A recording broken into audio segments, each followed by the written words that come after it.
The Game of Thrones, A Song of Ice and Fire bonus video. Well, I guess they're not really bonus videos if it's your, consistent content. So anyway, a regular video about religion in Westeros, or Essos, Planetos, the world of ice and fire. Are there gods in our story?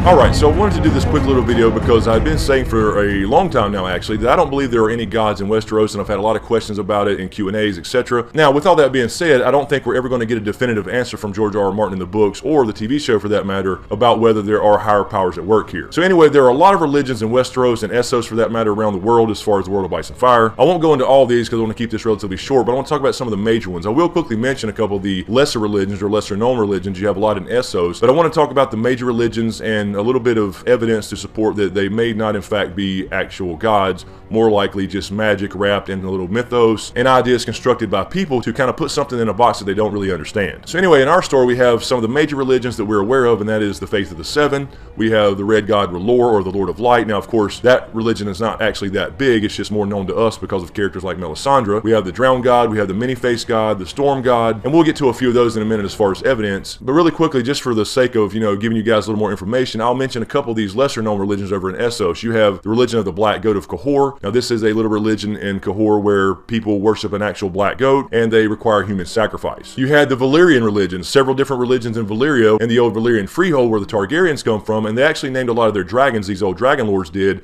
after some of their deities. Of course you have the Great Stallion. We're very familiar with this religion due to the Dothraki. That's what they follow. They follow the Great Stallion. They believe in their prophecy of the stallion that melts the world was going to unify all the Khalasars, and that was supposed to be Dany and Drogo when they got married and having their son Rhaego. Obviously that never happened since Rhaego died, but Dany ended up kind of fulfilling that prophecy in the first place, but there's not really any evidence that there's ever been any intervention of this Great Stallion. Of course you have the Great Shepherd as well, which is of the Lazarene people. Now if you're not familiar with Lazarene people, you saw Miriam Mazdur on the show. She was a Lazarene. She talked about the Great Shepherd, and they were kind of the antithesis of the Great Stallion. And of course you have the Many-Faced God. Now the Many-Faced God origins is really simple. The Great Valyrian freehold, of course, where the Targaryens are descended from, had slaves, and they used those slaves to mine precious metals such as copper and gold, etc. And in the mines of old Valyria, it was horrible conditions. You're talking about volcanic activity. You had the 14 flames around, which are the 14 volcanoes that ended up exploding, which was called the Doom of Valyria, which ultimately destroyed the empire, except of course for the famous Valyrians, the Targaryens, who happened to leave Valyria before that happened. But anyway, back in these slave mines, the conditions were so horrible that people actually prayed for death to get the hell out of there. So one day in history, whether it was a slave or a slaver, it's really unknown,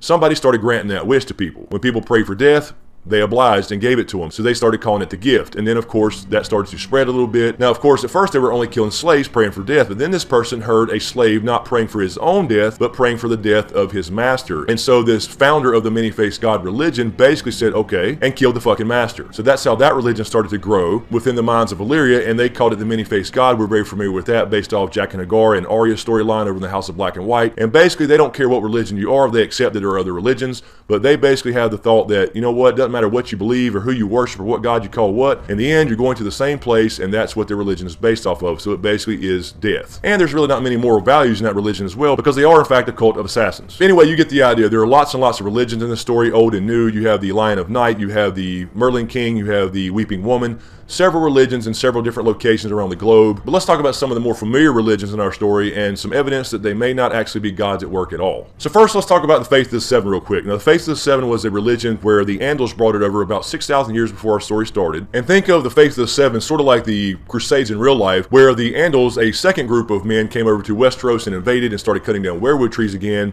and they brought and spread the Faith of the Seven. It is now the dominant religion of our story. Basically they worship a single deity with 7 different aspects or 7 different faces. That is the mother, the father, the maiden, the warrior, the smith, the crone, and the stranger. And basically they represent different aspects of humanity: death, strength, forgiveness, fertility, etc. And that's basically it. There is no evidence in our story anywhere in the books or show that praying to the Faith of the Seven has any result whatsoever. So what about the old gods? The old gods, of course, are the oldest gods in our story as far as we know, at least in Westeros. And of course we know that because the Children of the Forest apparently worship the old gods, and some of the first men who they warred with, of course, took up the old gods, mainly up in the northern region. Now of course the religion of the old gods is basically a nature religion where they think there's spirits in every rock and tree and animal, etc. And basically it's kind of like paganism in the real world. So we know that's what the Children of the Forest again worshipped, and then of course they spread that, and some of the first first men took up that religion as well, but I think the children of the forest sold the first men a bill of goods. They may have believed in some nature stuff as far as, different deities in the rocks and stones and rivers, etc., but we know now, because of Bloodraven and now Bran, that they have something called green seers. Now, green seers, of course, is somebody who can sit in a tree connected to werewood.net, the Werewood Tree Network, and see things through time and space all over the damn place, wherever Werewood Tree may be. Of course, this is why they went to war with the first men in the first place. The first men came over initially, started moving up, taking their lands, and cutting down their werewood trees, and they had a problem with that. And now, of course, we've seen Bloodraven train with Bran, and Bran becoming the last green seer. So basically, since there was a war between the first men, not just over land, but cutting down werewood trees, because that was part of the agreement when they had the pact and ended the war, we know that there were probably always green seers there, and they were the ones sitting in werewood.net, seeing everything all over the place, and kind of spying on the first men. So there was very likely a green seer there before Bloodraven got there, and one before that one, etc., and now Bran has taken up that mantle. Now, of course, now we see the power of Bran and Bloodraven, what he's able to do. They're able to go back in time and see visions, able to see the past. And apparently these events are also DVR'd into the trees as far as werewood.net and are accessible anytime, any place, as long as you have a werewood tree nearby to kind of kick off your vision. So more than likely the children had always spied on the first men and kind of kept watch over them. And we know now, seeing Bran in the visions, in the books, he whispered Winterfell to his father while he was praying under a werewood tree in his first vision. And in the show, of course, he saw his father at the Tower of Joy the first time and said, "Father," and Ned turned around. So we know that the past can somehow be modified at least just a little bit as far as them affecting things. So that kind of kept the first men under control, I would assume, and made them take up the old gods themselves. So basically, I believe that the old gods are the green seers, and by that definition, that would make Bran now an old god. Now, I'm not saying Bran would label himself an old god, but I think that's basically what he is. For example, when he saw Ned in the vision at the Tower of Joy, and he said "Father," and Ned turned around, well, Ned would then believe that was something supernatural, when we know that it was Bran using magic, basically his gift and abilities in his DNA, his blood magic, so to speak, and werewood.net is fed off blood, which is hinted throughout the books.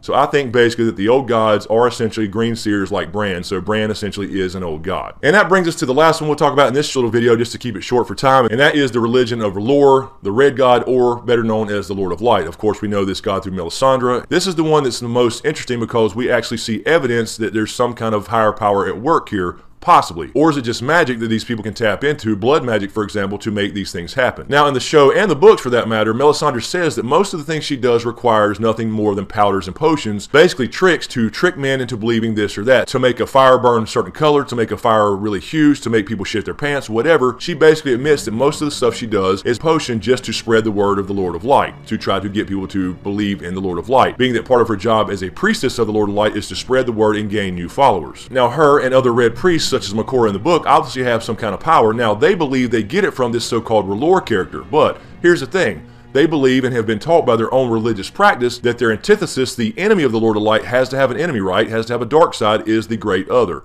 Now we know from the show, and more likely the books will be the same way, although it'll probably go down a lot differently, that the children of the forest created the White Walkers, who are supposed to be the champions of the great other. So now, obviously, from the reader standpoint or the viewer standpoint, there is no great other, therefore there likely is not a R'hllor. So they are getting power from somewhere, but in my opinion, it's just magic they can tap into, blood magic, etc., that they don't really understand how it works, they just know they can do it. And a lot of it has to do with so-called King's blood, which we know as Valyrian/Targaryen blood for our story, and that's the way that these powers seem to come about. So someone may say, well, what about Jon? He got resurrected from the dead. And Melisandre seemed to play a part in that, and she probably did. She did some kind of ritual. She did burn some of his hair, at least in the show. We don't know how this is going to happen in the books. It looked to be some kind of fire/blood magic because his DNA was in that hair.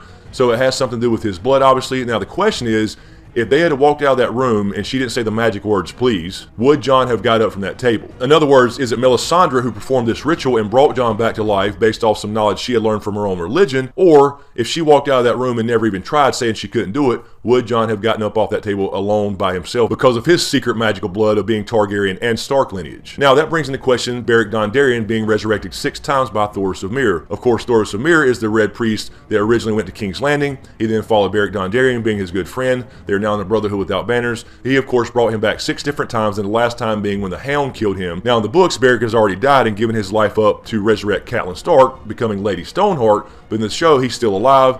And Thoros himself said that he was basically a drunken old priest sent to King's Landing to recruit people for the Lord of Light, and he never really believed anything, but his friend Beric got killed one day and he just said the words that he was taught and he came back to life. Now the question is, Does Thoros have that power? Could he do that to anybody, or is it something special about Beric Dondarrion only? Because he's only brought back him 6 different times, I might add, but the point being that we have no evidence that he's brought back anybody else. I would like to see Thoros try to resurrect somebody else. And why hasn't he, for that matter? Maybe he has and failed. Maybe it only works on Beric Dondarrion for whatever reason. And then, of course, we have Shadow Babies. Shadow Babies who killed Renly Baratheon and about damn near killed Stannis. So what I mean by that is, when Stannis gave his seed to Melisandre to make the Shadow Baby, it damn near killed him. We even see in the show, for that matter, where she says, let's make another son, and Melisandre is about to go get Gendry or whatever for his king's blood, his Valyrian blood, and Melisandre says to Stannis, make me another son.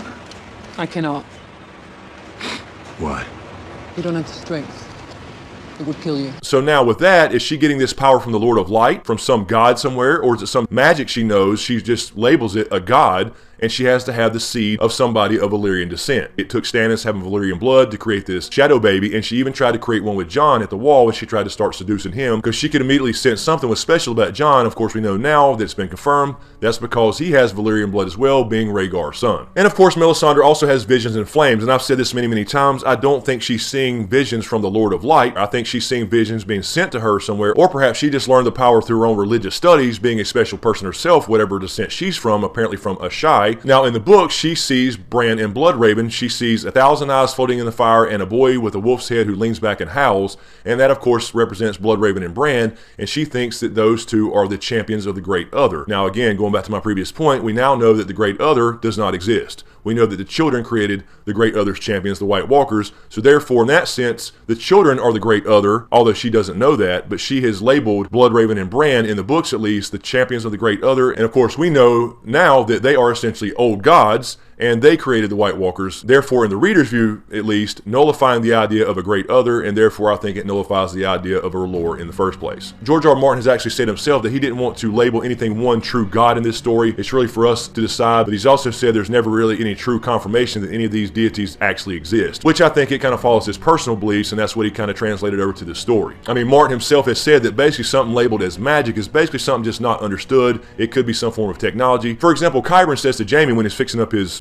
wrist stump where his hand used to be, that he had basically got kicked out of the Citadel and lost his chain for working on people that were alive. Now, I'm sure he was a mad scientist asshole who did a lot of bad things to a lot of people that were alive, but in some cases, we would call that surgery. Anyway, George R. R. Martin has said that he believes that in this world that magic is a real thing and that it's misunderstood by most people. Most people have never experienced it, but when they do experience it, they don't understand it, so they kind of build this framework around it to explain it, and that's where religion comes from in the first place, at least in this story. So anyway, guys, I'll leave it there. Let me know what you think in the comments below. Are gods real in this story, or is all this just taking place in the eye of a blue-eyed giant? Anyway, guys, I also want to say thank you so much. I just hit 30,000 subscribers. That's really unbelievable to me. So next stop, 50,000, all because of you guys, so I really appreciate all the support. So keep sharing these videos. Give me a thumbs up if you like what I do here. Thanks for everything, you guys. Really appreciate it. Be sure to subscribe to get everything. Thanks for watching, and we'll see you next time.